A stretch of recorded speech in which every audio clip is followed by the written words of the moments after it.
The Rising of the Shield Hero, Volume 1, Chapter 1, Royal Road Summoned. I had come to the town library to hang out and read some books. Wait, that's a terrible place to start. I haven't even introduced myself yet. The name's Iwatani Naofumi, college sophomore, and I'm what most people would call an otaku. I wasn't always this way, but after I was introduced to video games, anime, and otaku culture, there's no way I could ever go back to caring about something as boring as studying. Once my parents realized I was a lost cause, they decided to focus their efforts on my little brother instead, forcing him into some big-name cram school to ensure his future. Unfortunately, I think that he must have cracked from the pressure of living up to their expectations and preparing for entrance exams, since he ended up dyeing his hair blonde and talking like a punk. It was really a dark time for our family. But then, a savior appeared. Me! I approached my dear, foul-tempered little brother and told him to play a certain mega-popular dating sim. You fucking with me or something? Get the fuck out of here. Jeez, just trust me and play it, okay? I knew the real reason my little brother went mad. It's because unlike me, who got everything I ever wanted growing up, he was forced to do nothing but study day in and day out. He desperately needed an outlet for his frustration, and when a relaxation specialist like me makes a recommendation, well, even my brother couldn't help to have his interest piqued. To make a long story short, the world gained another otaku. Since then, my brother's room has been totally transformed, filled to the brim with merch from the dating sim I recommended. On top of that, with his stress gone, he managed to pass all his exams and get into super prestigious high school. I'd be lying if I said that it wasn't a little bit irritating. On the plus side, thanks to my efforts, my parents lightened up on me, and I was finally able to enjoy a carefree college life. I guess you could call me the black sheep of the Iwatani family. Anyway, where was I? Oh right, the library. My parents had already given me the monthly allowance of 10,000 yen, which I converted directly into light novels, manga, and porn. I made another 50,000 yen a month from my part-time job, but because the summer and winter Comiket and all the various local festivals, that didn't go very far either. In fact, I was looking like I was probably going to have to crash at my parents' house again for a while. Still, I was able to live the way I liked, so I couldn't really ask for more. As far as I was concerned, just having my tuition and food expenses covered was more than enough. That didn't change the fact that I was dead broke, though, so in interests of frugality, I was passing the time reading random books in used bookstores and libraries. I briefly considered getting back into the online game I'd been playing recently, but doing that would mean resigning myself to an infinite time sink. See, I'm the kind of guy that values breadth over depth. Rather than racing for the level cap like most people, I preferred to spend all my playtime leisurely making money. In fact, I had characters selling rare items in the in-game marketplace at that very moment. Unfortunately, that meant the real-life me had more free time than he knew what to do with, which is where the library came in. It happened when I was scanning over the section dedicated to old fantasy novels.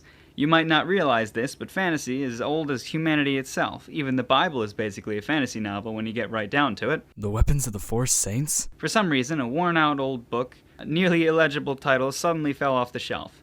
Maybe the last person that looked at it had been careless when they put it back, or maybe it was fate. At any rate, I sat down in a chair and started reading. Flip, flip, flip. Apparently, it was one of those books that starts by going over the setting in excruciating detail. There was a lot to take in, but the gist of it was a prophecy foretold the end of the world. According to the prophecy, the world would be destroyed by wave after wave of disasters. In order to avert the calamity, the people called out for heroes from another world to save them. It's a pretty cliched plot, but I guess I can't expect too much of an antique.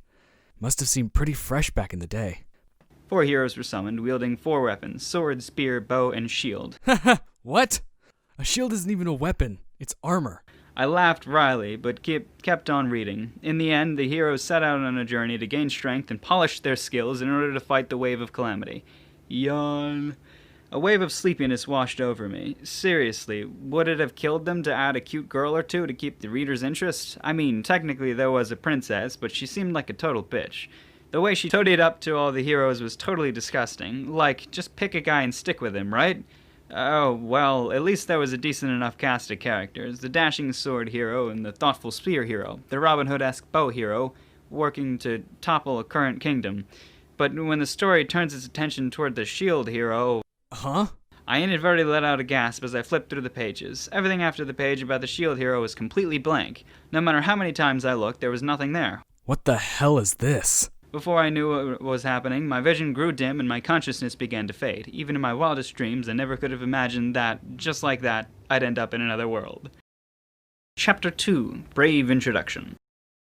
Oh. I woke to the sound of murmuring voices. For some reason, a bunch of guys in robes were staring right at me. What the? I shifted my attention towards this new voice, and I realized I was surrounded by 3 guys who were apparently in the same situation as me. I tilted my head in confusion. What the hell was going on? Wasn't I just in a library? No matter what direction I looked, massive stone walls loomed over me. Or maybe they were brick. I couldn't tell. At any rate, I'd definitely never been in a building like this before in my entire life. Beneath me was an altar with a strange pattern drawn in glowing paint. It looked like a magic circle you'd see in an anime or something. Wait, more importantly, when did I get a shield? It was strangely light, and almost felt like it was clinging to my arm. This was too weird. I tried to drop it, but no matter what, it refused to come off. So are you guys going to tell us where we are? The guy with the sword called out to the robed men, and in response, "Oh, honorable heroes, please save our world!" Huh? We all replied in unison. What do you mean by that? This way this conversation was headed felt strangely familiar, like something I might have read before in a web novel, maybe. "You must have many questions, but time is short. You are the chosen heroes, summoned here by an ancient ritual." Summoned? Right, okay. Obviously, I couldn't wrap my head around that one, but I figured it was probably best to just go along with it and hear him out. "Currently, this world is teetering on the edge of destruction. We pray of you. Please lend us your power." The robed man bowed. Man, so much talking. This sucks. Right? Can we go now? The other 3 people summoned here with me spoke up, interrupting my efforts to smoothly progress the conversation. And not only that, to answer in such a way. Listening to people when they were talking to you was just basic manners. As if they could hear my silent rebuke, all 3 of them turned to face me. For some reason, they were smirking. It almost seemed like they were enjoying themselves. I mean, if this was actually real and we had really been transported to another world, well, I'd be lying if I said it didn't feel like a dream come true, but that was all the more reason to pay attention, right? Don't you guys have any shame at all? Suddenly dragging us here without our permission?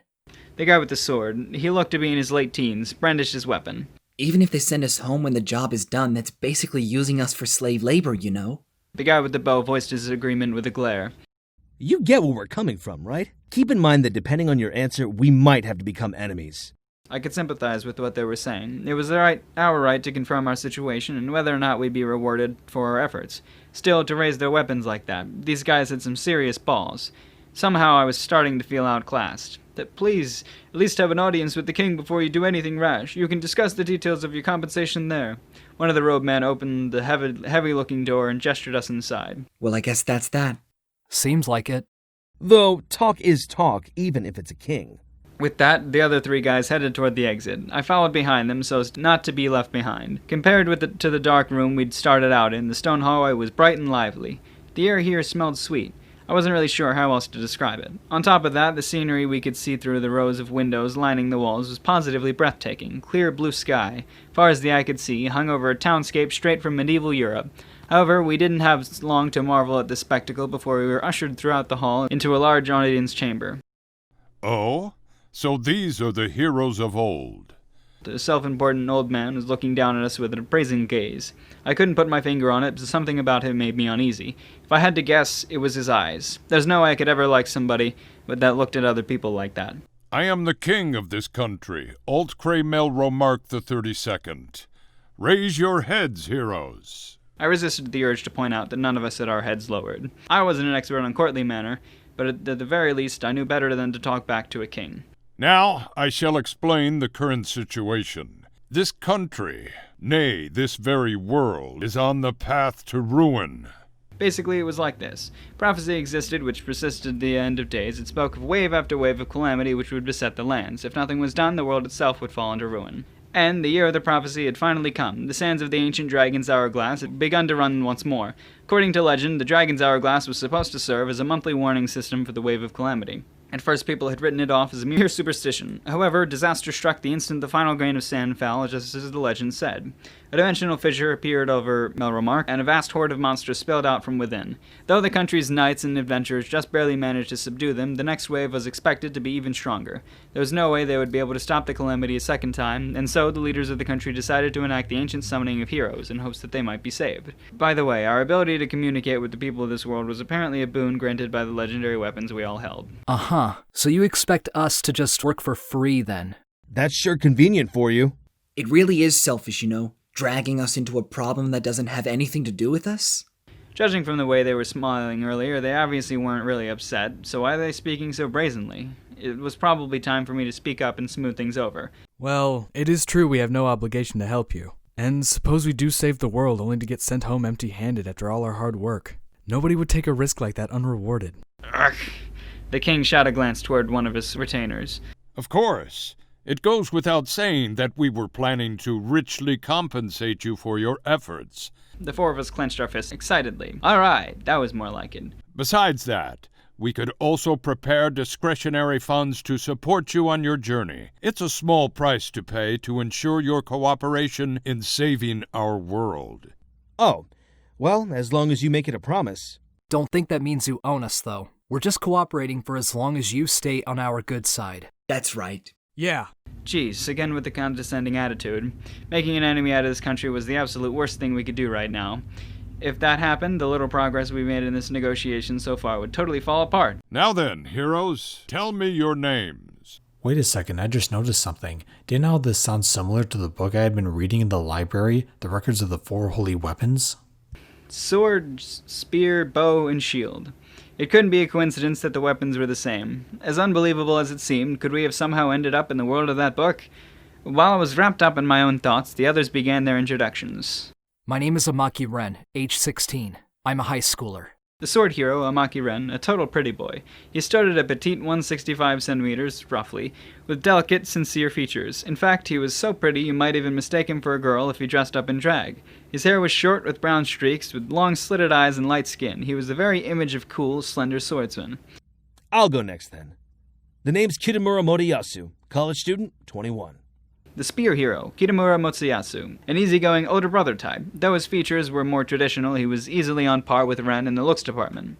If you told me he's dated two girls at the same time before, it wouldn't surprise me at all. Even his hair was chic, tied back into a long ponytail. It was a feminine cut, but somehow he made it work. All in all, it seemed like a helpful, reliable guy.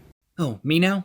My name is Kawasumi Itsuki. I'm a 17-year-old high school student. The bow hero, Itsuki Kawasumi, a mature youth with the air of a pianist. There was a fragility about him, yet at the same time an unshakable strength. Honestly, it was hard to get a read on him. He had nice hair, though, wavy, with a bit of a perm. He seemed nice enough for the quiet little brother type. I couldn't help but be thankful everybody was Japanese. Not that I had anything against foreigners, mind you. It just would have been a little shocking to see one here. Crap, was it my turn already? Oh, sorry. Guess I'm last.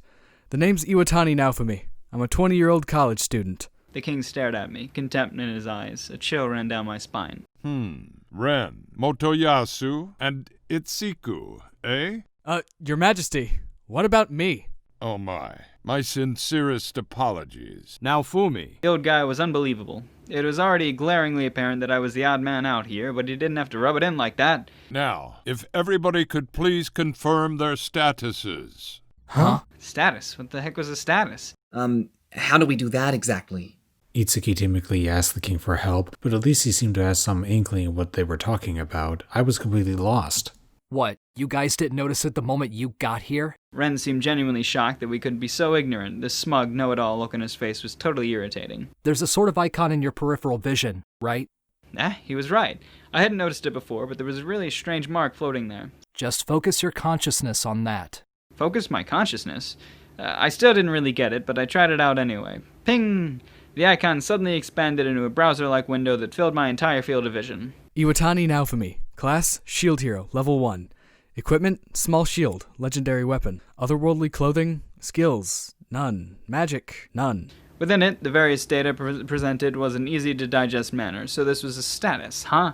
It was like something out of a game. I'm only level 1? What a pain in the ass. Yeah, can we really fight like this? More importantly, what the heck is this? Do you not have status magic in your world, heroes? Here, it is something that anybody can use. No kidding. Apparently, the ability to quantify and observe their actual physical parameters was considered normal in this world. Anyway, what should we do from here on out? Being such a low level is making me uneasy. About that, we would like you to go on a journey to polish your skills and strengthen your legendary weapons. Strengthen our weapons? They're legendary, right? Shouldn't they be strong from the start? I'm simply reading the contents of the legend. It is written that the summoned heroes will grow and strengthen their legendary weapons. Again with the legends. So, can we at least use something else until these things are strong enough to be useful? Motoyasu spoke up, twirling his spear absent-mindedly. He had a point, after all. My weapon wasn't even a weapon. It was a shield. Obviously, I would need something else to survive. We can worry about that later. For now, we should just focus on getting stronger like they asked. Being summoned as a hero in another world, I was overflowing with things I wanted to try. I mean, come on, there was no way I wouldn't be fired up in a situation like this. The others must have felt the same way, I was sure of it. Well then, should the four of us party up? Wait just a moment, heroes. The minister stopped us as we were preparing to head out on our journey. The four of you are to gather companions individually, then set off on your own separate journeys. Oh, and why is that? It's quite simple. According to the legend, the weapons you carry naturally repel each other. Should you operate together as a group, you will do nothing but impede each other's growth. I'm not sure I get it, but basically you're saying we can't get strong unless we work alone? Some sort of help message suddenly appeared over my shield. Caution. Working together with your fellow legendary weapon holders would be detrimental to your progress. Please try to operate separately as much as possible. Looks like it's the real deal. What was with this game-like explanation, though? It was like we had really fallen into the world of a game. At any rate, it was nice to know that the legendary weapons came with a user's manual. I would have to make time to read through it all later. So then we need to gather companions, I guess. On the contrary, we will gather companions for you. The best of the best. Have no worries. However, the day grows late. For now, rest yourselves and gather your strength. Your journey begins tomorrow. Thank you. Yeah, thanks. Leaving behind the words of gratitude, we relocated to the guest quarters prepared for us by the king. Chapter 3. Brave Consultation. Once we arrived in the guest quarters, we sprawled out on the extravagant beds that had been prepared for us, and went to work studying for the help menu for our weapons. At some point, the sun completely disappeared below the horizon, but I was so absorbed in reading that I didn't even notice. On the plus side, I was able to find out a lot of useful information. Apparently, the legendary weapons were almighty tools that didn't require maintenance. On top of that, if their owner diligently leveled up and fused materials into it, the new forms would unlock, which were recorded in something called the Weapon Book. That sounded interesting, so I decided to try pulling it up. Swoosh! The screen that appeared was filled with icons that extended well beyond its borders, all marked as locked. Amazing. It looked like I could develop my legendary weapon through various branching paths. It was just like a skill tree from an online game, and in order to learn skills, I needed to unlock the power sleeping in the weapons. Man, this is just like a game, don't you think? I spoke up suddenly, but others weren't really paying attention. They were probably looking through the help menu too. What are you talking about? This isn't like a game, it is a game. I'm pretty sure I've played it before. Motoyasu boasted. Eh? Yeah, it's really popular. You haven't played it? No. I'm a pretty big otaku myself, and I've never played anything like this. Seriously? But this is Emerald Online. I've never even heard of that. Huh? Are you really a gamer? It's super famous. Sorry, the only really big online games I know about are Odin Online and Fantasy Moon Online. What the heck are those? This is the first time I've heard of them. Huh? What are you all talking about? This world isn't from an online game, it's from a console game. Wait, that can't be right. Isn't this a VR MMO? Huh? Even assuming we've entered the world of an online game, that's still something you play with a mouse or controller, right?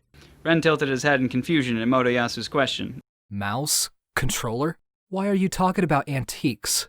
Aren't all the online games these days VR MMOs? Did you hit your head or something? Those kinds of games only exist in science fiction. What? Ren objected loudly. Thinking about it, he was the first person to notice the status magic, wasn't he? I got the impression that he's already used to it somehow. Itsuki raised his hand. Everybody, what game world do you think this is exactly? Brave Star Online. Emerald Online. I didn't even know there was a game like this. While I currently thought the world seemed gamish, it didn't remind me of any game in particular. I see. By the way, to me it looks like the world of Dimension Wave, a console game. For some reason, none of us had ever heard of any of the others' games. Wait. We can sort this out. Motoyasu touched his hand to his forehead and tried to grip on the situation. Ren, according to you, this is a VR MMO, right? That's right. Itsuki and Naofumi, you understand what he means by that? It's a term I've seen in a few science fiction games before, yeah? I've read a few light novels about them. Okay, same here. Then Ren, this Brave Star Online you mentioned, it's a VR MMO. Yeah, I used to play it all the time. The way this world works really resembles the systems it uses. Based on what Ren was saying, he came from a world where the technology to dive into virtual realities was commonplace. So, do any of the games we've mentioned exist in your world's past? Ren shook his head. I consider myself something of a gaming history buff, and I've never heard of any of them. Are you sure they're famous? Motoyasu and I both nodded. If he really was an expert on online games, it would be strange for him to have such a glaring gap in his knowledge. And while it was possible that the problem was on our side, you'd think at least one of us would be able to name a game that was actually popular. Then how about a question based on common knowledge, like the name of the current prime minister, for example? Ah! Everybody nodded in agreement. Okay, all together now. Yawaka. Nothing. I didn't recognize any of the names from history class. After that, we compared various topics ranging from popular net slang to famous websites, but the result was always the same. We couldn't seem to agree on anything. It looks like we're all from totally different Japans, huh? Yeah, no matter how you look at it, there's no way we all came from the same world. Still, fantasy worlds are one thing, but who'd have thought that alternate Japans exist too? Well, there's still the possibility that we came from the same world but different eras, but with so many inconsistencies it's seeming less and less likely. Being gathered here together like this was strange, really strange. That said, the fact that we were all otaku probably didn't mean anything. Based on the way things have been going, I'd wager we all ended up here under different circumstances too. That seems likely. I can't say I'm really interested in small talk, but I suppose we should at least consolidate our information. Ren started telling his story. From the way he was talking, he clearly wanted us to think he was cool. I was on my way home from school when I stumbled onto a murder in progress. I remember up to the point I tackled the murder to help my childhood friend, but after that... He kept absentmindedly rubbing his side as he told his story. Personally, I thought it was pretty cliched, but I resisted the urge to chime in with a snarky comment. From the looks of things, he probably did bring down the murder, but got stabbed in the side during the scuffle. Normally, I would file away from him as untrustworthy for brazenly lying about what he remembered just to make himself look better, but since he was a fellow hero, I decided to let it slide. Anyway, before I knew it, I was here. So, you saved your childhood friend, huh? That's pretty awesome. He laughed off my compliment with an affected air of coolness, but that was fine. I'll go next. Motoyasu lightheartedly gestured toward himself. Before I came here, I had a lot of girlfriends, you know. I figured as much. His reliable older brother shtick must have been like catnip to girls. And so, because of that, you were 2 or 3 timing them and got stabbed, right? Ren's question was obviously sarcastic. However, Motoyasu blinked his eyes in surprise and nodded. Women are scary. God damn! My anger boiled over and I flipped him the bird behind his back. What a bastard. I seriously wanted him to drop dead. But wait, wasn't dying the reason he was summoned here in the first place? I didn't have time to ponder it, though, since Utsuki was already talking, hand clasped to his chest. As for me, I was crossing the street on the way home from cram school when a dump truck came barreling around the curve at full speed. After that... In all likelihood, he had been run over by the truck. What a terrible way to die. Hey, wait a minute, wasn't my story a little out of place here? Do I absolutely positively have to tell you mine? Of course. Everybody else did, after all. Oh, right. Well, if you insist. I was at the library when I noticed a strange book I had never seen before. Naturally, I picked it up and started reading it, and before I knew it, I was here. Their stares were icy. What, did I need to have a tragic history to be accepted or something? The others started whispering to each other just out of earshot. But that guy, Shield. Of course, right? Yeah. I couldn't quite make out everything, but I got the feeling they were looking down on me. I needed to change the topic, and quick. So everybody, it seems like you're already familiar with the world's systems. Yep. That's right. More or less. Damn, I was the only novice here. This totally sucked. I see. Then, do you think you could give me some pointers? Since my world is the only one that didn't have a game like this. For some reason, their reaction to my question was split. Ren glared at me while Motoyasu and Itsuki were smiling. Don't worry. Your good buddy Motoyasu is here to tell you how it is. Motoyasu walked up to me and draped his arm across my shoulders. Something about the look in his face was really suspicious. See, there's a class in Emerald Online called the Shielder. That, surprise, surprise, uses shields as its main weapon. Okay. At first, the high defense is really nice, but as you progress through the game, it starts to get overwhelmed by the ridiculous amount of damage the enemies can dish out. Okay. In short, at high levels, it's a loser class that absolutely nobody uses. No! I didn't want to hear that. I mean, what the hell? He was basically calling me a born loser. Wasn't it ever fixed in any update? Surely they must have bounced it at some point. Nah, it was terrible. And barely anybody played it, so they never bothered. Last I heard, they had decided to just get rid of it altogether. Wasn't there any class advancement? Sure, but the whole line sucked. What about class switching? Sorry, but it wasn't that kind of game. Geez, if all of this was true, I had been stuck with a tough class. I looked down at my shield gloomily. Did it really hold such a dismal future? Wait, what about you guys? I turned to Ren and Suki in desperation, but they quickly averted their eyes. Sorry. It's the same in my world, too. Eh? So I really got screwed over? While I was standing there dumbfounded, the others started talking about games amongst themselves. So what's the terrain like? The names are different, but otherwise it's essentially the same, which means there's a good chance the monster distributions are the same too. Since each weapon's hunting ground is slightly different, we should avoid going to the same areas. Yeah, that's probably the most efficient way to do it. Their eyes were sparkling. I could tell they were thinking something along the lines of, wow, we really hit the jackpot as far as abilities go, didn't we? That's right, they were strong, and I wasn't. But there were still plenty of roads available to me. If I were weak, I just needed to rely on companions. Even somebody like me could get stronger by fighting in a party. What am I worrying about? It's not every day you get a chance to see another world. I'm sure things will work out somehow. I couldn't let everybody's looks of pity get to me. I just needed to trade out this shield for a proper weapon, and I'd be good to go. All right, I can do this! Honorable heroes, we have prepared a meal for you. What's that? Looks like we were going to get a nice dinner. We opened the door and the attendant guided us to the knight's dining hall for dinner. It was like something out of a fantasy movie, the dining hall of a great scale. There was a large table in the center laid out like a buffet with all sorts of food. Everybody, please help yourselves to whatever you like. Seriously? We have to eat at the same time as the knights? Ren grumbled under his breath. I couldn't believe he was complaining when they had gone through the trouble of preparing us a feast. What a jackass. No, the attendant shook his head. After you've had your fill, the food here will be used at your introduction. As I took a closer look at the dining hall, I realized that the boisterous throngs of people filling the room were all cooks. So this was what they called preferential treatment, huh? Apparently they intended to introduce us to the knights when we finished. Well then, let's eat. And so we indulged in the cuisine of another world. It was a bit bland for my tastes, but there wasn't anything I couldn't eat. Though it was a lot of it was bizarre. There was even one dish that looked like an omelet but tasted exactly like an orange. After we were done, we returned to our room. Do you think they've got a bath here? It's a medieval setting, so chances are they have outdoor wash tubs. I'm sure they'd prepare one for us if we asked. That's okay. It's just one day after all. That's true. Anyway, I'm tired. We've got a big day tomorrow, so I'm gonna go ahead and hit the hay. The rest of us followed Motoyasu's lead and went to bed too. That night I drifted off to sleep with a smile on my face. My grand adventure started tomorrow. Morning couldn't get here fast enough. Chapter 4. Special Hiring Bonuses. The next morning. After breakfast, we eagerly waited to be summoned by the king, but of course, nothing was going to happen so early in the morning. Judging from the position of the sun, it must have been around 10 o'clock when they finally came to get us. We headed out from the excitement fluttering in our hearts. Welcome, heroes. Inside the audience chamber, 12 men and women dressed like adventurers had been gathered. There were even a few that looked like honest-to-goodness knights. The king's assistance was really amazing. We bowed in greeting. As promised, we have gathered companions to follow you on your journey. They are all eager to make your acquaintance. This was perfect.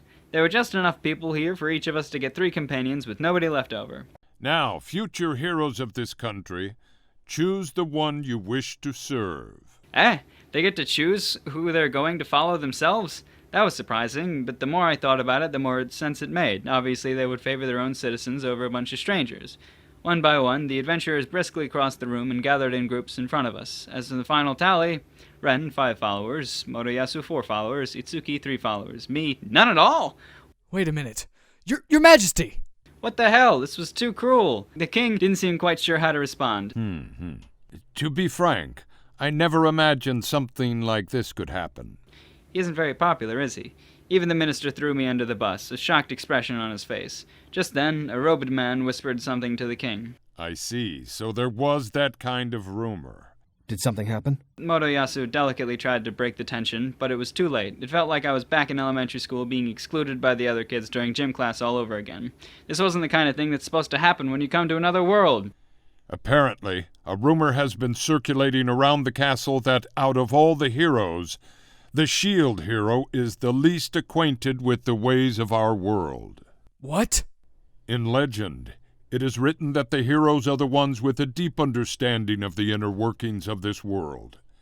If I am not mistaken, that does not apply to you? Motoyasu nudged me with his elbow. Guess they were eavesdropping on our conversation last night, huh?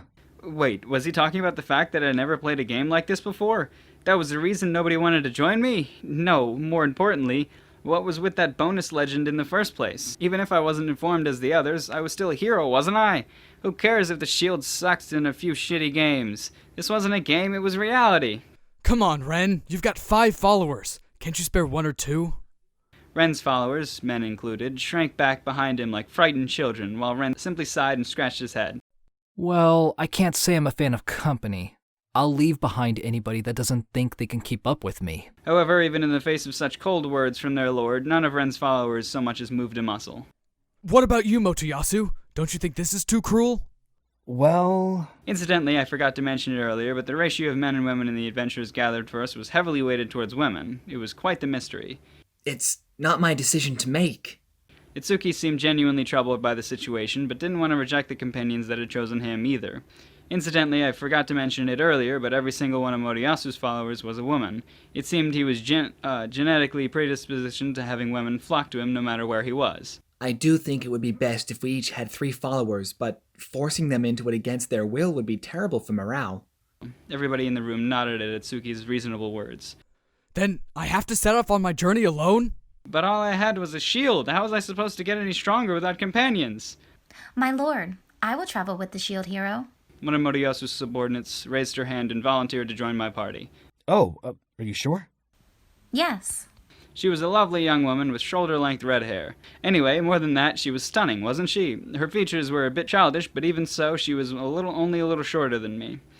Are there any others willing to go to Naofumi's side? I can almost see the tumbleweeds rolling. Not a single other person showed even the slightest inclination of volunteering. The king breathed a sigh of regret. Very well. Naofumi, from this point on, you are to scout suitable companions on your own and bolster your ranks. Because of these decidedly unique circumstances, I will make a special exception just this once and increase your aid for the month over that of the other heroes. Yes, Your Majesty. It was a sound judgment. If nobody here wanted anything to do with me, then I just had to go out and find some people that did. Then I shall distribute the funds. At the king's signal, they were presented with 4 heavy, jangling money bags. As promised, mine was slightly larger than the others. I hereby bequeath 800 silver coins to Naofumi and 600 silver coins to the other heroes. Use it to equip yourselves, and then begin your journey. Yes. And so, our audience with the king ended. Everybody filed out into the hall and began their self-introductions. Nice to meet you, shield hero. My name is Mind Sphere. Let's do our best together, okay? Right. I was grateful to Mind for speaking frankly, without holding anything back. Though I had taken a hit to my self-conscious from the ordeal I just went through, the fact remained that this girl became my companion, and I just had to cherish my companions, because compared to the other heroes, my weapons was essentially useless. Then, shall we go now, Mine? Okay. Mine nodded enthusiastically and fell into a step behind me. The spectacle that greeted us when we crossed the drawbridge from the castle into the town nearly blew me away. Though I had caught a glimpse of it through the window yesterday, seeing it up close really drilled into the fact that I had come to another world. Wooden signboards hung over the stone streets and storefronts, so delicious smells wafted through the air. It was really quite an impression. What should we do now? First, I want to find a shop that sells weapons and armor. We should definitely be able to buy something decent with this much money.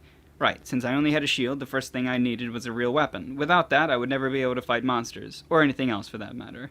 And catching up to those guys would be next to impossible. On the other hand, they all had weapons that they had to develop from scratch. If I could get a head start out of the gate, then I'd be able to pass them in a flash. In that case, I know of a great little shop I can take you to. You do that for me? Of course, we're partners, aren't we? Weapons are important, but all you really need are friends. Mine led me down a path to the weapons store she knew. She walked as if she was skipping. We'd been walking away from the castle for a fair amount of time when Mine finally slowed her pace and stopped before a shop. There was a large sign in the shape of a sword hanging over the wooden door. Here it is. Whoa. Peeking in through the door, I could see that the walls were covered with weapons from floor to ceiling. Without a doubt, this was honest-to-God weapon shop.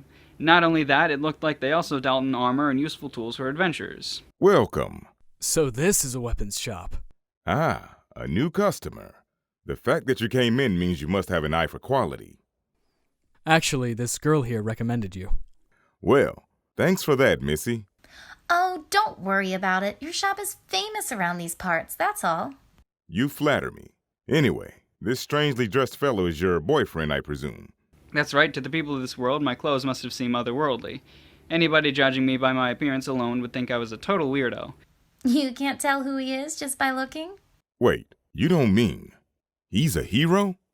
The shopkeeper stared at me for what seemed like an eternity. He doesn't seem very reliable. Hey, if you have something to say it. Of course, even if I didn't want to admit it, I probably did look pretty unreliable, but that's why I wanted to get stronger. I'm just saying, if you don't load yourself up with quality equipment, nobody will take you seriously. That's probably true. Ha ha ha, he was straight shooter, all right. From the looks of you, I'd say you must be the failure of the heroes, right? Urgh. I could feel my cheek twitching. Why did rumors about me seem to spread so fast? Well, whatever. I couldn't let it get me down. I'm the shield hero, Iwatani Naofumi. I'll be getting into a lot of dangerous situations from here on out, so I'm sure we'll be seeing a lot of each other. I figured it would be best to introduce myself properly and clear up any misunderstandings. Naofumi, huh?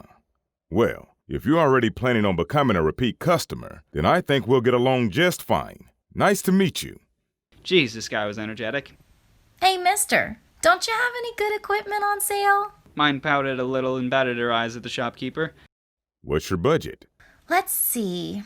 Mine looked over and she was appraising my value. I'd say 250 silver coins, or thereabout. 250 of my 800 silver coins? I wondered if she was figuring in the cost of recruiting allies and paying for lodgings. Understood. Wait there a moment. The shopkeeper left the counter and wandered around for a bit before returning with a pile of weapons from various sections of the shop. So, kiddo, do you have a preference for any particular weapon type? Not really. I've never actually held a real weapon before in my life. In that case, I'd recommend a sword made for novices. He lined up a selection of swords on the counter in front of me. All of these come with a coating of blood clean already applied. Blood clean? It's a special coating that makes blood and gore slide right off the blade to preserve cutting ability. Whoa. Now that he mentioned it, I was pretty sure I'd heard something in my world about blades wearing down after being used to cut meat a lot. So then, basically, he was saying that all these swords would never go dull? Amazing. From least to most expensive, we got iron, magic steel, and mithril. You might think they're a bit pricey, but I can guarantee their performance. Interesting. Did the toughness of the weapon vary by material? We've gotten even better weapons in stock, of course, but these are the ones that fit your budget. Normally in console games, the shops in the first town were full of crap items, but there seemed to be an amazing assortment of products here. This world really was like an online game, wasn't it? Wait, no, what was I thinking? This wasn't a game, it was reality. There's perfect sense that a weapon shop in the capital or major city would be well stocked. Maybe the iron sword? I gingerly wrapped my fingers around the hilt and picked it up. There was a hefty weight to it, like you'd expect from a weapon. Compared to my shield, it was surprisingly heavy. Would I really be able to fight monsters with this? Crack! Ow! Suddenly, I felt a shock like I had been struck by lightning, and the sword snapped out of my hands. Oh! The shopkeeper and mine were looking back and forth between me and the sword with looks of wonder on their faces. What happened? I bent over and picked up the sword again. It seemed perfectly normal. So then, what was that before? Was it just a fluke? Crack! Ow! What was going on? I glared at the owner thinking he must have been up to something, but he shook his head. I didn't think Mai would want to interfere with me, but just to be safe, I looked over at her as well. I couldn't imagine that she was responsible for this, but she was the only other one here.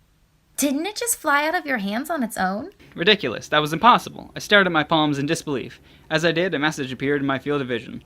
Legendary weapon rule violation. Contact with an unauthorized weapon. Wait, what?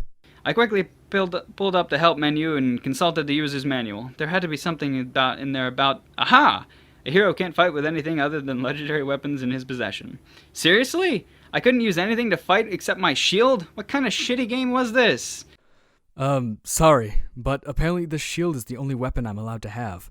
I raised my head and smiled bitterly. Really? Could I have a look at it? Since I couldn't take the shield off, I held out my entire shield arm for the shopkeeper. I felt a bit silly, but there was no way around it. He muttered something under his breath, and the small ball of light flew towards my shield and burst apart. At first glance, it's just a normal small shield, but there's something strange about it. You can tell? I was painfully aware that it was just a small shield, even my status magic said so. Though it did have the designation Legendary Weapon attached. See this jewel fixed in the center here? I can feel a powerful energy radiating from it. I tried examining it with appraisal magic, but I wasn't able to see much, even though there shouldn't be a type of magic I can identify. Shopkeeper gazed at me and thoroughly stroked his trademark beard. It really is interesting. Anyway, if weapons are out, how about some protective gear? Yeah, okay. That sounds good. Let's see. You already have a shield, so there's no need to worry about that. And since there's no point in splitting your budget between weapons and armor anymore, you should be able to afford something pretty nice.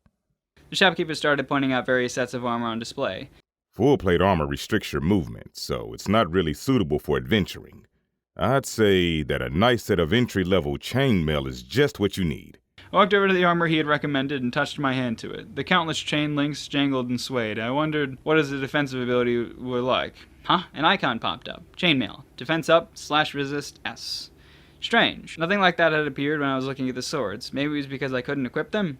How much does it cost? Mine addressed the shopkeeper. For you, I'll knock it down 120 silver coins. Do you do buybacks? Well, I guess if you brought it back in good shape, I'll be willing to pay 100 silver coins for it. What's going on? Oh, Shield Hero, I was just asking him how much we could make back on this armor once you outgrow it. Ah, of course, that made sense. Right now I was only level 1, but as I grew stronger, it stood to reason that I'd be able to equip more powerful equipment as well. This chainmail was just the best thing I could equip at the moment. Okay, I'll take it. Wonderful. I'll even throw in the innerwear for free. The shopkeeper's generosity rendered me speechless. I handed him the 120 silver coins for the chainmail. Would you like to wear it out? Sure. Okay then. Right this way. I was guided to a room at the back of the shop where I changed into the innerwear and chainmail. I put my original clothes into a bag the shopkeeper gave me. It's not much, but you definitely look a little sturdier now. Thank you. I was pretty sure that was supposed to be a compliment. Well then, Shield Hero, shall we head out into the field? Yeah. I was in high spirits as I left the shop with mine. I looked like a real adventurer now. Afterward, we walked toward the edge of the town and exited through the castle gates. The guards posted at lookouts acknowledged our presence with a nod, and I greeted them cheerfully in return. This was it! The start of my adventure was finally here! Chapter 5. Harsh Reality of the Shield. Outside of the castle gates, grassy plains extended as far as the eye could see. There was a stone road of sorts leading off into the distance, but aside from that, there wasn't so much as a trace of human civilization to be found. The last time I had seen anything like it was when I went on a trip to Hokkaido, but even that paled in comparison to this endless blue sky.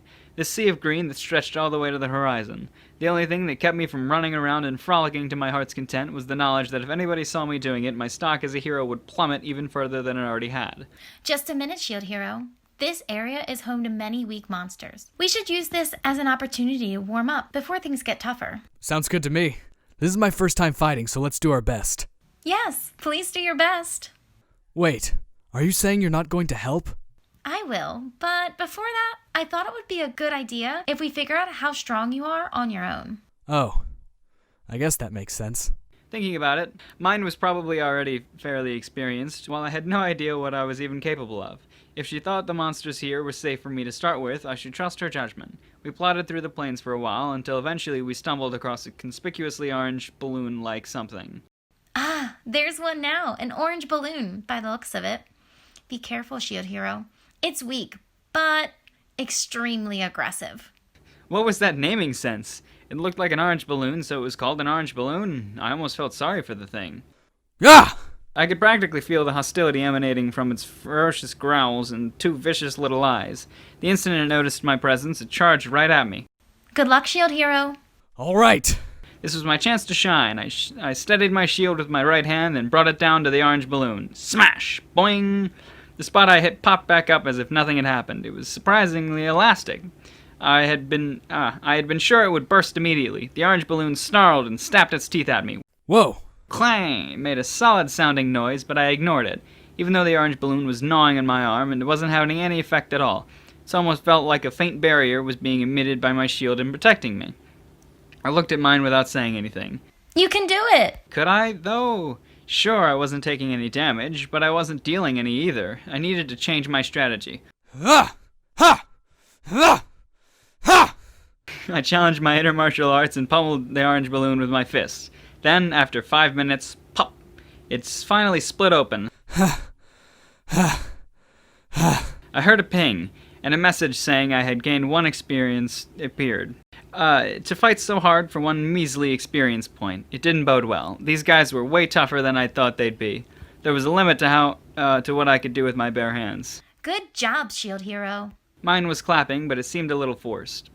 Just then, I noticed the sound of footsteps somewhere in the distance, slowly growing louder. I turned my head to see what it was, and saw Ren and his followers trotting along at a brisk pace. I briefly considered calling out a greeting, but I didn't have the nerve to disturb people running with such serious expressions. Suddenly, 3 orange balloons appeared in front of them. Slash! Without hesitation, Ren drew an arc with his sword, popping them one after another. He took them all out with 1 strike. Just how high was his attack score? Mine waved her hand in front of my face to snap me out of my daze. Don't worry about it so much. Every hero has their own way of fighting, that's all. Thanks, mine. That's right, I had just been used as a chew toy for 5 whole minutes without getting so much as a scratch. It seems my defense score, at least, was actually pretty high. With my spirits rising a bit, I stooped down and picked up the remains of the orange balloon I defeated. As I did, a faint sound began to emanate from my shield. Interesting. I slowly brought the balloon scraps towards my shield. The instant I touched them together, a faint light glimmered, and the orange rubbery material was sucked into the shield's jewel. Orange balloon scraps acquired. I noticed that the weapon book was lit up now. I opened it to see anything had changed, and saw an icon for an orange small shield had appeared. It was still locked, though. Apparently I needed to gather more materials before I could actually use it. Is that the power of the legendary weapons? Yeah. It seems I can fuse certain materials into it to unlock new forms. I see. Incidentally, are those balloon scraps worth anything? You'd be lucky to get a single copper coin for them. And how many copper coins are in a silver coin? 100. Oh, well. I didn't really expect it to sell for much anyway. Anyway, you're up next, right? I suppose I am. 2 more orange balloons had approached us as we were speaking. However, mine drew her blade and struck them down with 2 swift, elegant cuts. That didn't last a second. No way. Even mine? This was my second day as an official hero of another world, and after just 5 minutes of battle, I understood my standing perfectly. I finally realized just how weak this shield really was. It would probably be best to let mine handle the fighting from now on. Okay, new plan. You attack and I'll defend. Let's see how far we can get. Roger. Mine agreed immediately. Afterward, we walked through the plains until the sun had nearly set, slaying every balloon we encountered. Apparently they came in a variety of colors, since aside from the standard orange balloons, we ended up fighting a few yellow balloons too. There are stronger monsters up ahead, but we should probably head back to the castle soon, before it gets dark. But I wanted to keep fighting some more. Since I wasn't taking any damage, defending against the balloons' attacks was really easy. I felt like I could keep going all day. I understand your feelings, Shield Hero, but I was hoping we could visit the weapon shop again before they close. If you buy me better equipment, we will be easily able to progress much further than this tomorrow. I guess I can't argue with you when you put it like that. But was it really okay to stop here when I was so close to leveling up? I had already fulfilled the material condition for the orange and yellow small shields, so all I had to do now was gain a little bit more experience and I'd actually be able to use them. By the way, I kept collecting balloon scraps even after fulfilling the conditions. They might only be worth a single copper coin each, but hey, money was money. In the end, though, mine got her way, and we paused our adventure midway to return to town. Chapter 6. Mine's Betrayal. By the time we got back to the castle town, it was already evening. We headed straight for the weapon shop. If it isn't the shield, kiddo. You know, the other heroes stopped by after you left. So everybody ended up outfitting themselves at the shop, huh? No wonder the shopkeeper looked so pleased with himself. I see. Say, you wouldn't be willing to buy these, would you? I showed him the scraps I had scavenged from the orange balloons we hunted today. That was just waved toward the door indifferently. There's a shop around here that specializes in buying and selling materials from monsters.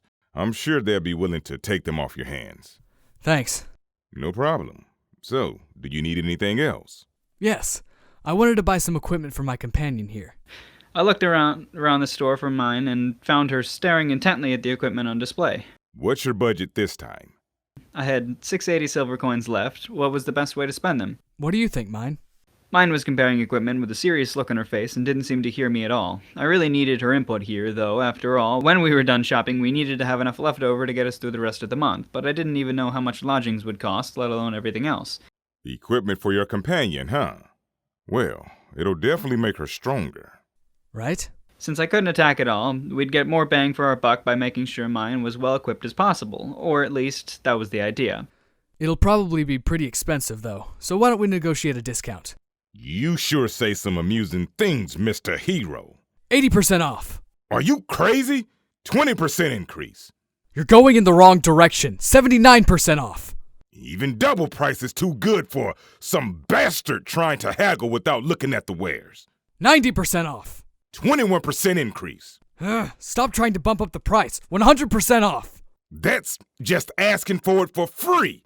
Fine, 5% off. Not enough. 92% off. And so on. Eventually, mine came back to the counter, carrying a lovely set of armor and a sword made out of strangely expensive-looking metal. So what's the total, Pops? Including the 60% off, of course. 480 silver coins. 59% off is as low as I'll go. My preemptive haggling had been surprisingly effective at dropping the price, still to be left with just 200 silver coins. Mine, can't you be a little more understanding? I've still got lodging fees and living expenses to think about, you know? It's fine, Shield Hero. If I get stronger, we'll be able to defeat stronger monsters and make the money back by selling the materials, right? Mine pressed her chest to my arm and pleaded with me. Her eyes were sparkling. Well, if you insist. Come to think of it, those 200 silver coins had been given to me to make up for my lack of followers. The rest was meant to be used on my equipment from the start. Looking at it from that point of view, it was a good chance that the amount of 200 silver coins was chosen specifically because it was good enough to get me through the month. That said, I'd still feel more comfortable if I leveled up a bit and got a steady source of income before trying to recruit anybody. Okay, I guess I'll take these then. Thank you very much. You're a pretty ridiculous hero. You know that? Well, I just really enjoy business, that's all.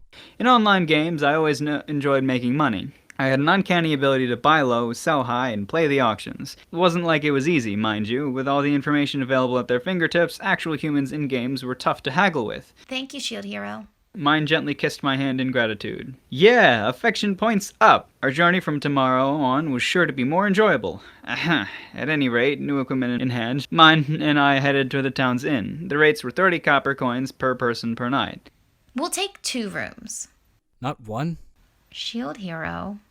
Mine was emitting a silent pressure. I have the feeling that I'd already lost this one. Okay, 2 rooms it is. Right. Thanks for your patronage.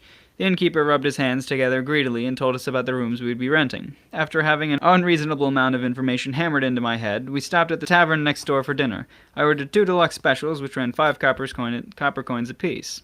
Which reminds me. Spread out the map I'd purchased on the way back into town and asked mine to help get my bearings. This here is the plane we were fighting in today, right? I was making notes about the area's terrain on the map. For future reference, I have been better to ask Ren or Modiyasu about it, but judging from the way they were acting yesterday, they probably wouldn't have told me anything. Guys like that would do anything to get a leg up on other people without a second thought. I wouldn't be surprised if they took advantage of my ignorance to guide me right into the nest of powerful monsters or something. That's why I was decided to consult with mine, who seemed knowledgeable enough about this sort of thing. Yes, that's right. And from our conversations earlier, would I be right in thinking this forest here is the next hunting ground after the plains?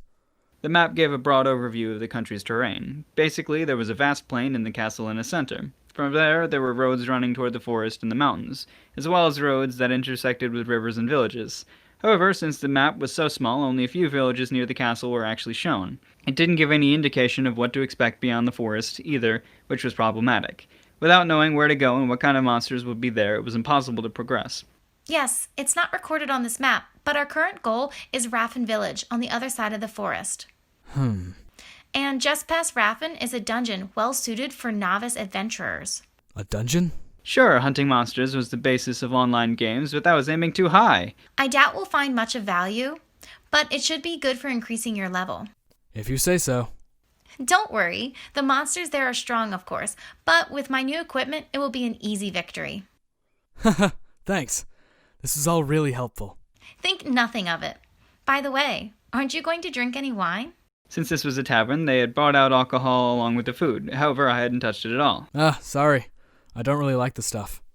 It wasn't like I couldn't handle myself. On the contrary, I had such high tolerance that it was almost impossible for me to get drunk. I just didn't really have any interest in it, that's all. It probably stemmed back to the times I went out drinking with friends in college and had to sit there and watch everybody get drunk off their asses while I stayed stone cold sober.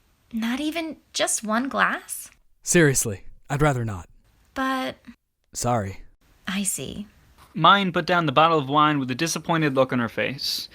Anyway, I'm glad we were able to talk about our plans for tomorrow, but I think I'm going to go ahead and turn in early. Good night, Shield Hero. I had already finished my meal, so I left the boisterous tavern and returned to my assigned room. Once I was there, I stripped off my chainmail and laid it on the chair. I set down my pouch of silver coins on the table. This inn required payment in advance, which meant I was already down 199 silver coins and some change. The uneasy feeling that gave me was probably an instinct, so I'd gained from spending so much of a life and totally broke. On a lark, took about 30 silver coins out of the pouch and hid them under my shield. It was a really touristy thing to do, but somehow it made me feel better. A whole lot of things happened today. I knew what it was like to defeat monsters now, even if it was just popping balloons. I laid down on the bed and stared up at the unfamiliar ceiling, thoughts racing. This really was another world. Just like last night, the excited feeling in my chest wouldn't go away. I could feel it. Things were only going to get better from here on out. So what if I didn't have many companions as the other heroes? I had my own path ahead of me. There was no need for me to aim at being the strongest, as long as I did the best I could. My eyes are getting heavy. The joyful racket was coming from the direction of the tavern, and I could almost swear I heard Moriyasu and Itsuki's voice among the noise. Maybe they were staying at this inn tonight too. I reached out and extinguished the lamp lighting up the room. It was still early, but even so, I quickly drifted off to sleep. Jingle. Huh? A noise. Were those guys in the bar still going at it? It's so hot. Clothes stuck. That shield hero. What a sucker. It was cold. There was sunlight shining on my face, which meant it must be morning. I wiped the sleepiness out of my eyes and I sat up, looked out the window. Apparently I had been more tired than I thought, since the sun was already fairly high in the sky. It was probably about 9 o'clock. Huh? At some point, I had ended up wearing nothing but my underwear. Did I strip in my sleep? Well, whatever, it didn't matter. Outside, the street was bustling with people going about their daily routines. The sight of restaurants and food stalls busily preparing for the lunch rush while carriages clattered along made me feel like I was in a dream. This world was really amazing. Apparently, there were 2 types of carriages, higher-class horse-drawn ones and lower-class bird-drawn ones. The bird-drawn ones were being pulled by huge ostrich-like things that reminded me of the kokobos. The occasional ox cart rounded out the medieval atmosphere. Well then, time for breakfast. I searched around the bed for the clothes I had apparently taken off last night. Weird, they weren't there. Then the chainmail I put on the chair was nowhere to be found either. On top of that, the sack of silver coins that should have been sitting right there on the table was gone too. Even my original clothes, which I had kept just in case I ever needed them, had up and vanished. What? No way! I'd been robbed? That was totally ridiculous. Does this inn have security at all? Anyway, I had to tell Mine about this. I flung open the door to my room and ran next door. Mine! This is bad. All our money is gone and my equipment too. But no matter how I desperately knocked, there was no response. I was so preoccupied that I almost didn't notice the heavy footsteps approaching from down the hall. Before I knew it, I had been surrounded by castle knights. Thank goodness! I could see a light shining in the darkness. Once I explained what had happened, they'd definitely catch the guy that had done this. He'd ever regret messing with a hero. You guys are from the castle, right? You've got to help me. I earnestly appealed to the knights. Where the hell was Mine? This was serious. Shield hero! Yes? Huh? Their response seemed somehow hostile. You've been ordered to appear before the king. Come with us. Appear before the... Wait, no! First you have to help me. A thief came into the night and... I said let's go. The knight roughly took hold of my arms and started dragging me down the hall. Hey, stop! Listen to me! What were they doing? I was still in my underwear, for God's sake. Mine! Mine! But the knights ignored my cries, and I was forcibly brought back into the castle in one of the very carriages I had thought were so wondrous just a little earlier. Nobody told me anything. I had no idea what was going on. The only certainty was their eyes that clearly regarded me as a criminal. Chapter 7. False Accusations. Once we arrived at the castle, the knights marched me, still in my underwear, into the royal audience chamber, spears prodding at my back. The king and minister were waiting for me with sullen looks on their faces, and... Mine! Not only were Ren, Moriyasu, and Itsuki already there, along with all of their followers, but mine as well. However, when I called out to her, she shrank back behind Moriyasu and glared at me. Huh? What's with that reaction? Everybody was looking at me as if I was a villain. You're saying you don't remember? Moriyasu questioned me with a threat of menace in his voice. What the hell was with all this? Don't remember what? Huh? I suddenly realized that Moriyasu was wearing my chainmail. Wait a minute. You're the thief! Who are you to accuse anybody? I never thought you could stoop so low. You fiend? Fiend? What are you talking about? At that, the atmosphere in the audience chamber shifted. I had the distinct feeling that I was in a courtroom. Yes, please state the charges against the shield. Charges? What are you talking about? Last night, the shield hero got drunk, burst into my room, and forced me down against my will. Huh? He told me that the night was still young, and then started ripping off my clothes. Mine clung to Moriyasu's back, crying and accusing me through all her sobs. It was so scary. I only barely managed to escape from the room, screaming. Thankfully, Lord Motoyasu was there to help me. Huh? Where was this coming from? All I remembered doing last night was going to bed earlier and sleeping like a baby. I looked at Mine in bewilderment. What are you talking about? After dinner yesterday, all I did was go to my room and sleep. Liar! If that were true, why would mine be crying like this? Why are you being so protective of her? You barely know her.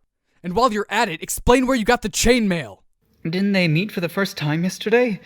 Oh, this? I just happened to run into mine while I was drinking alone at the tavern yesterday. We talked for a while and she gave it to me as a gift. Huh? No matter how I look at it, it was my chainmail. I mean, the chances that mine had bought it with her own money weren't zero, but given that my own chainmail had disappeared right before Moriyasu suddenly got a brand new set for himself, well, anybody would be suspicious. I gave up on talking with Moriyasu and appealed directly to the king. Your Majesty, last night all of my possessions except my shield were stolen away in the night by some thief. I beg of you, please, find out who did it and arrest them. Silence, fiend! The king bluntly denied my proposal. Committing an act of sexual assault on one of the citizens is an unforgivable offense.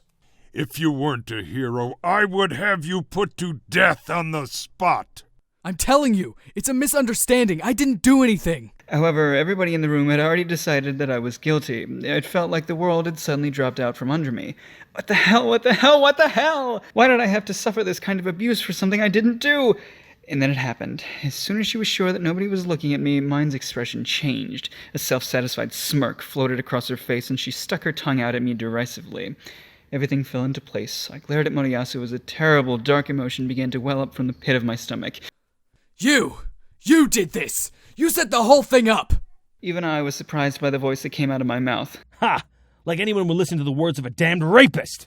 Moriyasu stepped between me and mine, as if telling me to keep my filthy eyes off her, and played himself up as the hero helping the hapless victim. Don't fuck with me! That's what happened, isn't it? You planned all this just to get my money and equipment. He probably knew that I'd end up buying mine lots of nice things to compensate for my own weakness. His plan must have been to have her squeeze me for everything she could, then skip out with whatever money was left. Then this entire charade was to just take me out of the picture entirely and ensure they never got caught. Fuck, I was almost impressed. Come to think of it, she never once called me by my name, did she? Was that her way of saying this world didn't need more than one hero? Doing something like that to his only ally in another world. What trash. You're right. Even I can't bring myself to pity him. Ren and Itsuki didn't hesitate to condemn me either, so they were all in on it from the very beginning, huh? Since I had a shield, since I was weak, since I couldn't fight, they all decided to trample over me for their own benefit. Filth. They were all cowardly filth. None of them had ever believed in me. Well, screw that. Why would I have to protect people like them? This world could burn for all I cared. Fine, whatever. Why don't you just send me back to where I came from? Then you can get yourselves a new shield hero. Another world? Ha! Why would I need to go so far to feel just like this? As soon as things get inconvenient, he runs away, huh? How disgusting. I agree. Somebody who would throw away their duty and assault a woman is just... Just go! A person like you could never be a hero. I wanted to kill them. Ren, Moriyasu, Itsuki, I wanted to kill them right there. This should have been my chance to enjoy an adventure in another world, and they had ruined it. Well, what are you waiting for? Send me back! However, the king merely folded his arms and frowned. I wish there was a way to send a hero like this back to where he came from. I truly do. However, my researchers have informed me that another summoning is only possible after all 4 of the current heroes have perished. No way. What? That can't be. Finally, even the other 3 heroes were at a loss for words. There was no way to return to our original worlds. You're saying we're stuck here? This had to be some kind of joke. You guys can let go of me any time now! I struggled out of the knight's grasp. Hey, what do you think you're doing? Don't even try escaping. In response, one of them punched me. What a nice sound. However, it didn't hurt at all. It seemed like the same couldn't be said for the knight that did it, though, since he was clutching the arm that he used to hit me and grimacing in pain. So, if you can't send me back, what are you gonna do with me? I shook the numbness of being restrained out of my arms and addressed the king. Nothing. You exist to fight the wave of calamity, so there will be no official punishment. However, your crime is already well known amongst the citizens. That shall be your punishment. Do not expect to find any work in my kingdom. Oh, boy, you sure are generous. In short, he was telling me to raise my level as an adventurer and prepare for the wave. You will return here in a month to fight. Even if you are a criminal, you are still the shield hero. Make no attempt to escape your duty. I get it.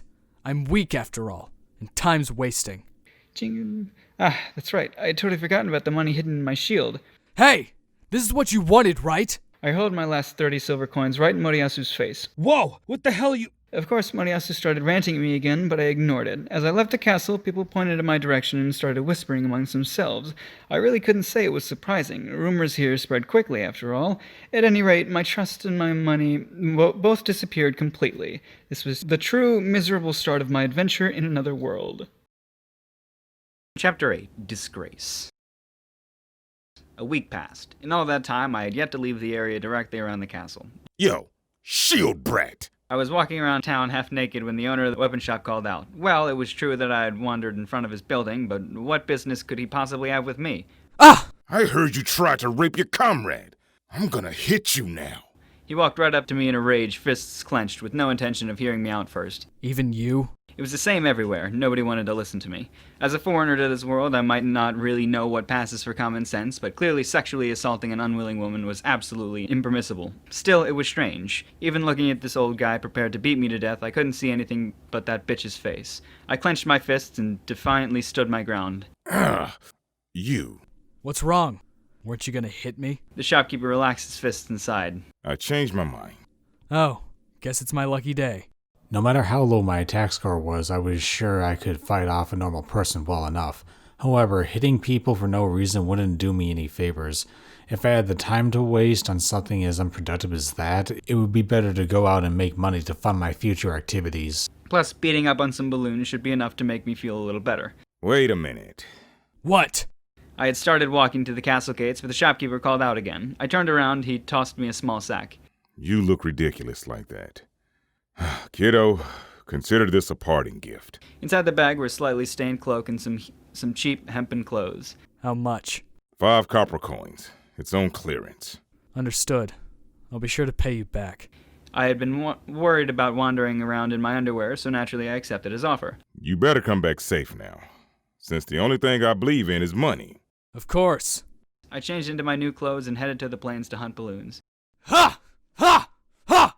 Ha! Though it still took 5 minutes to kill one, the fact that I wouldn't take any damage no matter how much they attacked me meant it was relatively easy work. I ended up spending the entire day fighting them just to take my mind off things and accumulated a fair amount of balloon scraps in the process. Level up. You have reached level 2. Orange small shield and yellow small shield unlocked.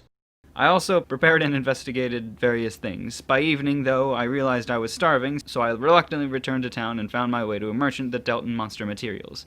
As soon as the plump little man behind the counter saw my face, he broke into a broad, silly grin. He was obviously planning to rip me off. There was one person in line in front of me selling various materials. Yes. How does 1 copper coin for 2 pieces sound? The merchant pointed at the balloon scraps on the counter and assessed their value. So the going rate was a copper coin apiece, huh? Please. Thank you very much. The other customer left. It was my turn. Hey, I brought some monster materials I want to sell. Of course, welcome, welcome. Did he think I couldn't hear his greedy snicker or something? Oh yes, balloon scraps, huh? I can offer you, how does 1 copper coin for 10 pieces sound? A fifth of the value! What kind of ripoff was this? Didn't you just buy the same thing from the last guy for a lot more? Did I? I can't seem to recall. If things kept going like this, he'd probably try to excuse himself by saying, it's just business, or something along those lines. Huh. Well then. I grabbed the merchant by his collar and pulled him toward me. What are you? Why don't you buy these guys too? They're much fresher. Chomp! A snarling orange balloon clamped on the merchant's face. Ah! After letting him thrash around for a bit, I kindly pried the monster off and gave him a kick. How about we drag you out to the edge of town and do our business there? I've got plenty more product in stock that I'd love to have you take a look at. I showed off the 5 balloons I had hidden under my cloak. It was something that I had thought of back in the plains. If it didn't hurt no matter how much they bit me, why not let them? Then I could tear them off and stick them on whomever I liked. It was rather brilliant, if I did say so myself, and great for negotiations. After all, since my attack score wasn't very high, it was impossible for me to threaten people directly. Nobody would take me seriously. This guy probably realized that as well, but even so, when I implemented my special tactic, I was able to make a future where he was devoured without a trace by balloons flash before his eyes.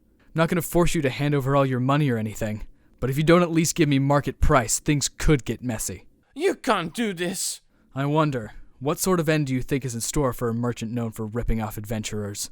That's right. For a merchant like this one, reputation was everything. If he had tried to pull a stunt like this with any other adventurer, he would have gotten walloped for sure, and probably would have lost a customer to boot. Understood. Fury burned in his eyes, but finally he relented and slumped his shoulders. Now, if you agree to drop the lazy strong-arm tactics and become my loyal customer, I'd be willing to accept a little less than market price. To be perfectly frank, I'd really like to reject that offer and never see you again. But still, I suppose the goods you're selling didn't do anything wrong. In the end, the total sore loser merchant bought my balloon scraps for just under market price. Oh, and tell everyone you know about what happened here. I want every merchant in the city to know that messing with me means turning into a balloon stack. Right. Whatever you want, you son of a bitch. After pocketing my earnings for the day, I went straight to the weapon shop to pay back the shopkeeper for my clothes and cloak, then got dinner at a cheap restaurant. However, for some reason, everything was completely devoid of flavor. I had thought it was a joke the first time it happened, but it seemed something really was wrong with my sense of taste. As for lodgings, I didn't have any money left, so I just slept in the plains. Since the balloons there couldn't hurt me, it wasn't a problem. Well, I did wake up buried under a pile of balloons the next morning, but it turned out that bursting them apart was actually a pretty relaxing way to start the day. Plus, more dead monsters meant more cash for me. Still, I needed a way to make some money that didn't involve desperately fighting for my life. First things first, I found something to sell besides the scraps from defeated balloons. Medicinal herbs growing in the plains. It was actually pretty easy, all told. I looked for a pharmacy wholesaler in town, memorized what their product looked like, and searched for similar-looking plants out in the wilderness. When I tried picking one, there was a response from my shield, and the herb that just harvested was suddenly sucked up. Leaf shield unlocked. Which reminded me, I hadn't checked the weapon book since I leveled up. I quickly pulled it up to confirm what I had. Small shield, ability unlocked, plus 3 defense. Orange small shield, ability locked, equip bonus, plus 2 defense. Yellow shield, ability locked, equip bonus, plus 2 defense. Leaf shield, ability locked, equip bonus, absorption ability 1. I decided to look into the help menus, weapon leveling and unlocking abilities. Weapon leveling up means your currently equipped legendary weapon will change form. If you hold the weapon in hand and picture what you wish it to become, the weapon will change into the desired form. The weapon ability refers to the abilities that can be unlocked simply by using the equipped weapon. Once unlocked, the equip bonus will last forever. Equip bonus. Equip bonuses are special abilities that can be used while your weapon is equipped, so if a weapon has unlocked the Airstrike Bash ability, the ability can be used as long as the weapon is equipped. If a weapon has an equip bonus of attack plus 3, the user's attack will increase by 3 while the weapon is equipped. Basically, equipping different weapons let me use the different abilities, and by mastering weapons I could keep using those abilities even when I switched to something else. As for how mastering weapons actually worked, it was probably something along the lines of fight a lot of enemies with the same weapon equipment, right? Really, this world was seeming more and more game-ish with every new development. Though I wasn't really excited for the prospect of more fighting, the Leaf Shield's equip bonus piqued my interest. Gathering skill 1. From the sound of it, it was a skill that would apply some sort of bonus when gathering herbs. Right now, I was completely broke. My very survival depended on being able to get the highest quality goods from the leaf amount of effort, so I switched to the Leaf Shield without even an ounce of hesitation. With a wind-like swooshing sound, the small shield in my arm transformed into a green shield made of vegetation. However, my defense didn't drop at all, probably because the small shield was already so weak to begin with. I decided to test it out by picking one of the herbs growing in front of me. Pluck! It came up easy, with a nice sound. As it did, I could almost swear it shimmered in a faint light. Absorption up plus 1. Alio, quality fair to excellent, medicinal herb for treating wounds. A window popped up to report the change. Amazingly, it seemed the skill was even more useful than I had imagined. After that, I passed the day wandering around the plains gathering herbs and stuffing them into my bag like it was a job. I couldn't tell you if that was the reason for it, if it was something else, but I managed to master the Leaf Shield almost immediately. I took the opportunity to go ahead and master the other colors in the Small Shield series as well. With that done, I returned to my town to sell my wares. Oh, those are pretty good quality. Where did you get them? From the plains outside town. You couldn't tell? Were there really good of this quality out there? It's a little hard to believe. I chatted with the merchant as he completed the transaction. All in all, I ended up with 1 silver coin and 50 copper coins. A new income record. I decided to get dinner at the tavern with my newfound wealth. While I was eating, various people kept approaching me saying they wanted to become my ally, but not a single one looked even the least bit trustworthy. Ever since that day, nothing has had any taste. Each new bite I took made me painfully aware of the fact. "Hey, Shield Hero, why don't you partner up with me?" somebody called out condescendingly. Honestly, I just wanted to ignore it, but I saw his eyes. He had the same eyes as that bitch. Something inside me snapped. Sure, why not? Shall we go over the terms? Okay. God damn it, I need to calm down. A guy like this, if I left now, he'd just follow me. First of all, wages will be completely piecework. Do you know what that means? Nope. I really wanted to punch his stupid face in. Basically, it's a method for determining how much of our adventuring income you get. For instance, Say we earned 100 silver coins. As the leader, I get a minimum of 40% no matter what, with the rest distributed to you based on your performance. If you did all the work, we'll split the money, whereas if you simply stood by and watched, you get nothing. Of course, the actual amount I give you will vary at my discretion. What the hell? Isn't that just saying you're gonna monopolize everything? If you do your part, there's no problem, right? Assuming you're up to it. Well, whatever, I accept. Let's go buy equipment now, okay? Go buy it yourself. It's not my job to dress you. Probably the equipment has been his real goal. Once he had that, he's just robbed me and run off somewhere. He really was like that bitch. Oh, fuck it, just give me all your money. Huh? What's a balloon doing here? Chomp! Oh god, it hurts! The balloon sent to the tavern into an uproar, but that wasn't any of my concern. I plucked up my balloon off the noisy idiot, left the money for my meal on the table, and walked out into the night. Were there no honest people in this world? It seemed like every last one of them just saw other people as they pray to be devoured. At any rate, I gathered money like that little by little, and the same events repeating day in and day out. And before I knew it, 2 weeks had passed. Chapter 9. Something called a slave. 2 weeks and only 40 silver coins. I gathered a bit more than what I had thrown at that bastard spear hero, it seems. This was all pointless. The places I could go with my attack power was extremely limited, but I did try going into the forest once since I wouldn't take any damage. Was that a red balloon? When I struck it with my bare hands, I received a shock similar to hitting a can. Even after 30 minutes of wailing on it, the monster wasn't getting any closer to dying. I had enough and left the forest. Basically, I couldn't fight any monsters beyond what was found in this grassland. By the way, after 2 weeks, I was now at level 4. Though I don't know how much of those other bastards' heroes have leveled, the red balloon was still relentlessly biting my arm, trying to sever it. Had it already been a week since I went into the forest? Maybe I should give it another shot. Bang! Huh! Nope. My attack power was still too low. Since I couldn't deal any damage, I couldn't defeat any monsters. And since I couldn't defeat anything, I received 0 experience points. And with 0 experience points, I couldn't raise my attack power. What a detestable loop. From the tavern, I was walking through a back alley which led into the meadows. However, today was a tad different compared to all the other days up until now. Looks like you're facing quite a predicament. A strange man wearing a tailcoat and a hat, which looks to be made of silk, stopped me. This eccentric gentleman was wearing, how should I say this, a pair of super obese sunglasses. He really is a weird guy. He left the impression that deviated away from the medieval theme. It's best to simply ignore him. I don't have enough manpower. Bullseye, a direct hit right into my weak spot. I can't defeat any monsters. He was the type that continued making unwanted conversations. If that's the case, then I have something just for you, kind sir. And here's where you're gonna advertise some companionship service to me, right? I don't have the time or luxury to babysit some loser who's only after my money. Companion? No. I'm not providing such an inconvenient substitute. Huh? Then what are you providing? The man swiftly came closer and asked, Are you interested? Don't get too close to me. It's disgusting. Ooh, I like the look in your eyes. Good, I tell you. The weird gentleman teasingly shouted while waving his cane. A slave, of course. A slave? Yes, a slave. Slavery is a system where certain people are forced into labor and treated as a tradable property. Slaves can be held against their will, deprived of their basic freedoms such as leaving, demanding compensation, and refusing to work. Why would I want a slave? In order to have a person who's both competent and loyal, we cast a curse that will castigate the slave to death should they ever betray you. Huh. Very interesting. Die for disobedience. Someone who wouldn't foolishly think about taking advantage of me was exactly what I needed. I had low attack power, so I wanted party members, but they were all disloyal moneymongers.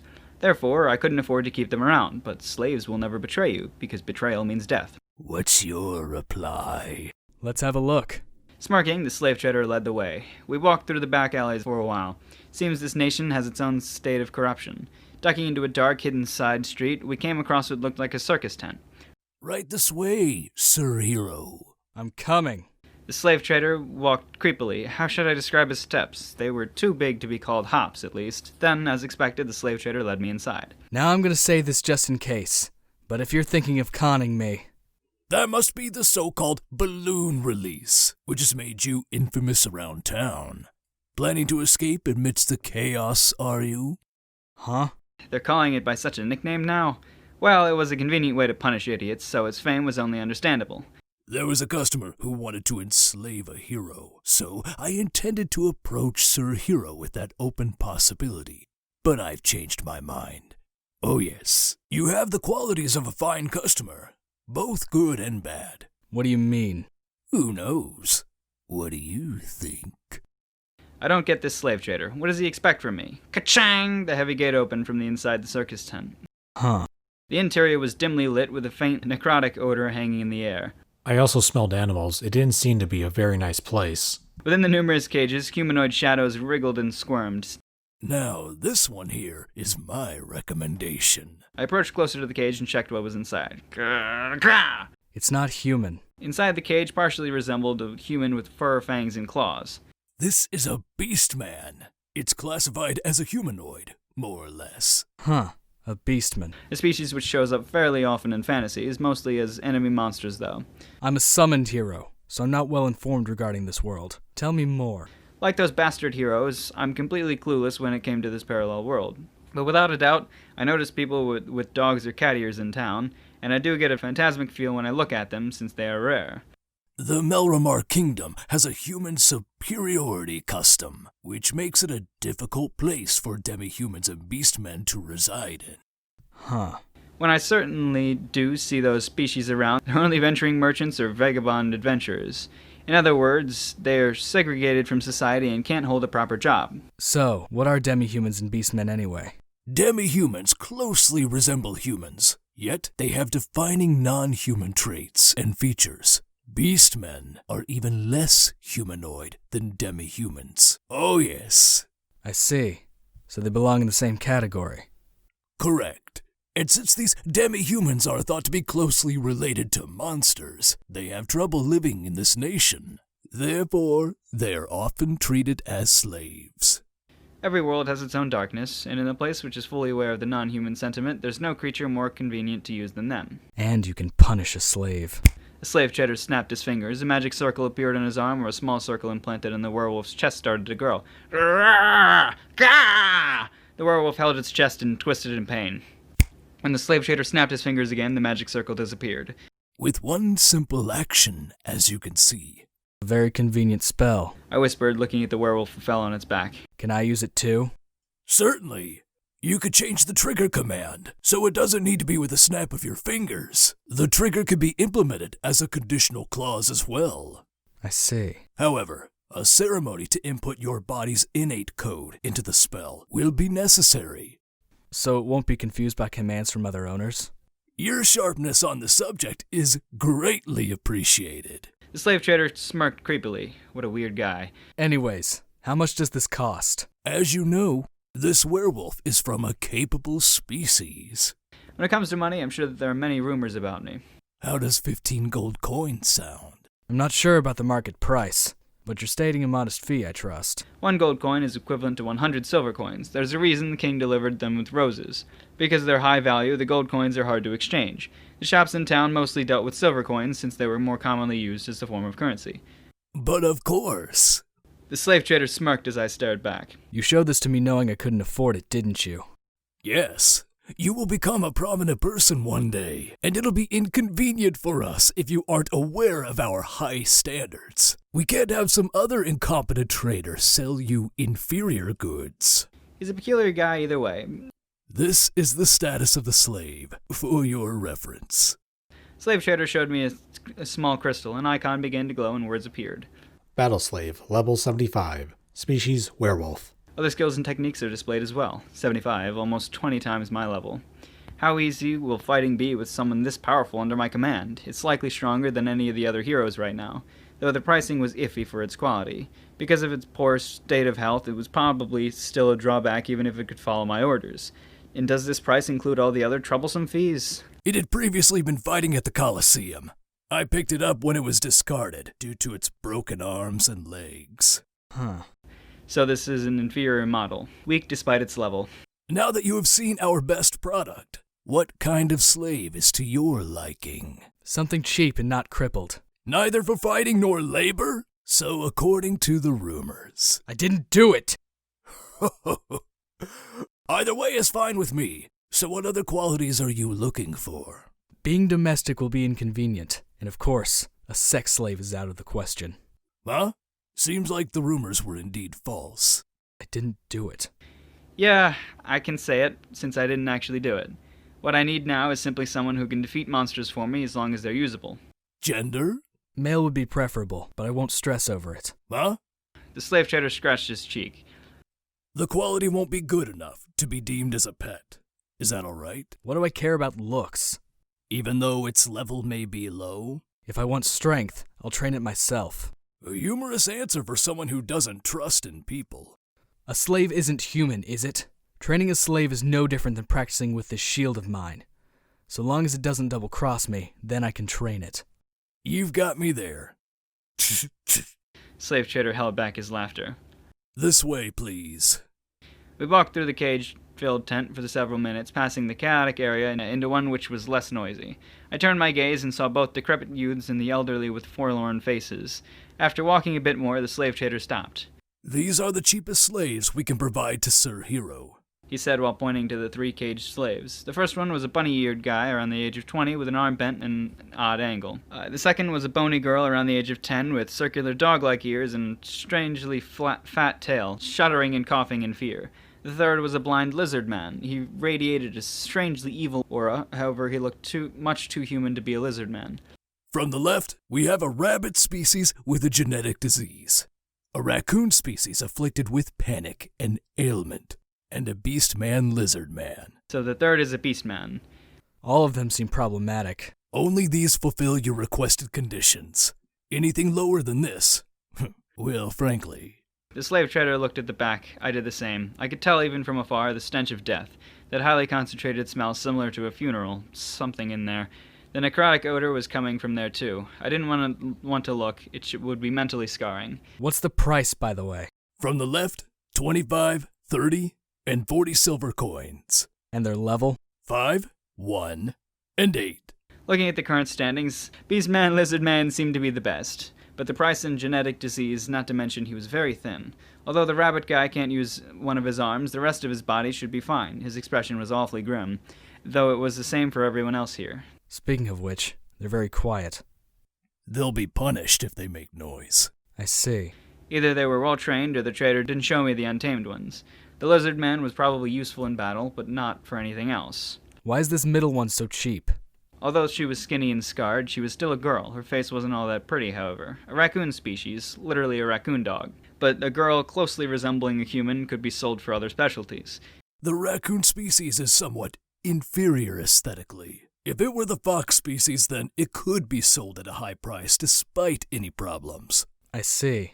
Too inferior to be a pet, then. Her face is below standards, and she panics during the night, so we're having difficulties with her. So this is one of your goods in stock? Wow, right into the heart of the matter. Not suited for labor compared to the other two, her level was the lowest as well. It's hard to decide which of these 3 is the best. My eyes met with hers. I noticed my emotions suddenly swelling deep inside. Yes, this one is a girl, the same sex as that bitch. Looking at its frightened eyes, I can feel the intense desire to dominate her. It's good to imagine her if I enslaved that woman, so even if I die, my soul also won't bear as much of a grudge that way. Then I'll buy that slave in the middle. Your immensely wicked smirk is very gratifying to see.